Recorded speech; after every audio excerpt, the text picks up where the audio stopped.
If you have $1,000 to invest and you want to make the most of that cash, then you have to change your focus from meme coins to projects with solid fundamentals. Consider projects with strong fundamentals, good partnerships, quality adoption rate, and impressive tech. Two good options are Ripple's XRP or Hedera's HBAR.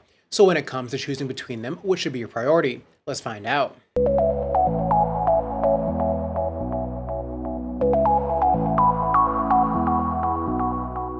Hey, what's up everyone? My name is Cody, and if you're new here, make sure to like, subscribe, and turn on notifications so you know when I drop latest content. Follow us on Twitter, Altcoin Buzz, and as always, not financial advice, and wish you the best of luck in your crypto ventures. We have a great deal of Hedera and XRP followers in our community, and we like both projects because we think they've got something going on for them. But if it comes down to picking one for your investment, then there are a couple of factors to consider. So this isn't a case of which project is better than the other, just comparing them across different yardsticks to figure out what should be best for your portfolio. Think of XRP as a bridge for currency, with focus on helping fiat currencies move from one point to another instantly. Ripple was one of the earliest cross-border crypto payment platforms, and they've been building over years, so there's a benefit of longevity.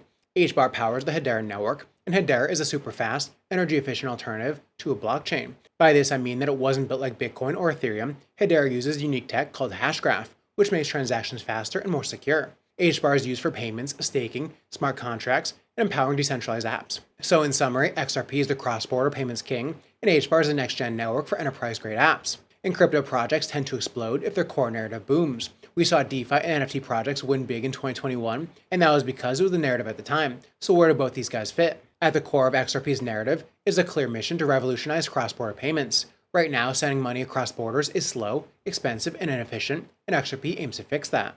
Ripple built a system where banks and financial institutions can settle transactions in seconds and for a fraction of the cost. No more relying on the outdated SWIFT system. XRP has mass adoption potential if it becomes the default rails for global money movement. There's serious utility in this project, and here's where it gets even more interesting.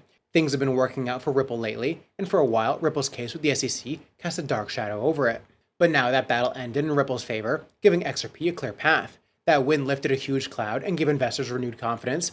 Institutions that were hesitant now have regulatory clarity. As for HBAR, it's more aligned with enterprise-grade infrastructure and tokenization. Think supply chain, DePIN, and carbon markets.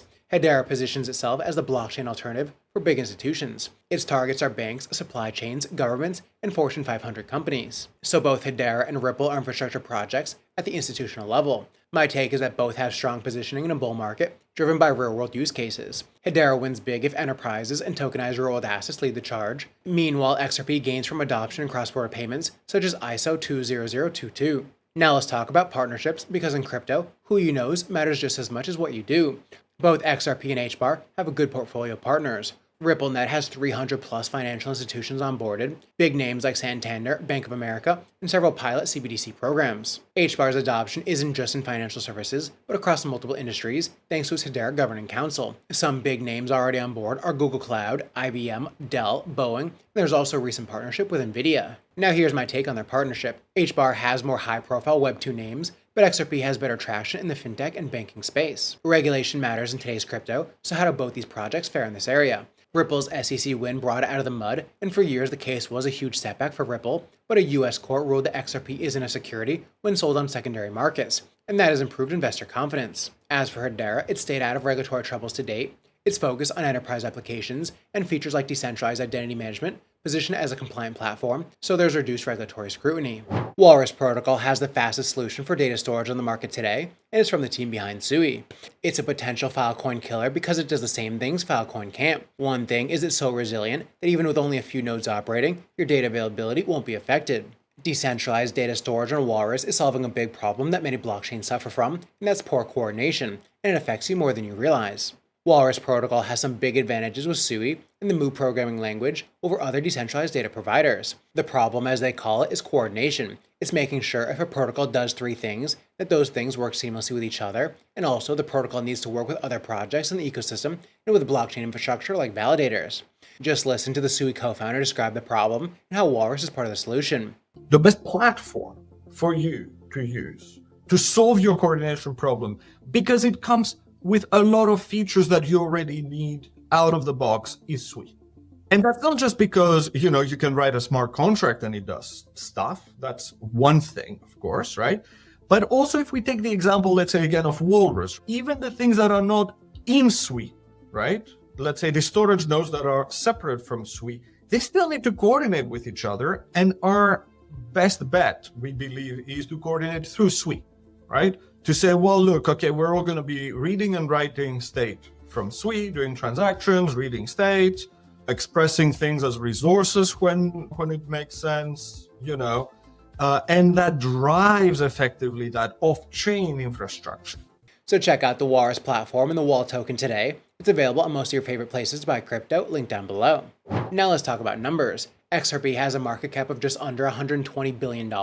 Meanwhile, HBAR has a market cap of $7.26 billion. So XRP has a larger market presence than HBAR. HBAR might even have more room to run, but XRP has more liquidity and more momentum. Plus, XRP's supply is almost out, while HBAR still has some more unlocks. XRP has been one of the most lucrative high-cap cryptos over the past year, increasing by 224%.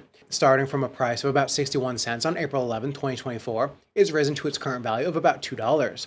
Had you invested $1,000 a year ago at that price, today it would be worth $3,252, and that's a substantial return on investment. HBAR has also had a remarkable growth in a year, surging by 67%. If you had invested $1,000 in HBAR a year ago, it would be worth $1,674 today. That's a gain of about $674. Both projects are lucrative, but XRP has had more growth. However, in terms of market cap, HBAR has lots of room to grow. So here's what I'd do if I had $1,000 to spend. Both projects are amazing with a promising future, and given their potential, I'd consider a balanced investment approach. Why choose one when you can diversify? You can allocate 60% of your investment to XRP and 40% to HBAR. This ensures exposure to both the established cross-border payment solution and the emerging enterprise blockchain platform. But also make sure to invest based on your risk tolerance. That's it for today. Let me know what you guys think in the comments down below.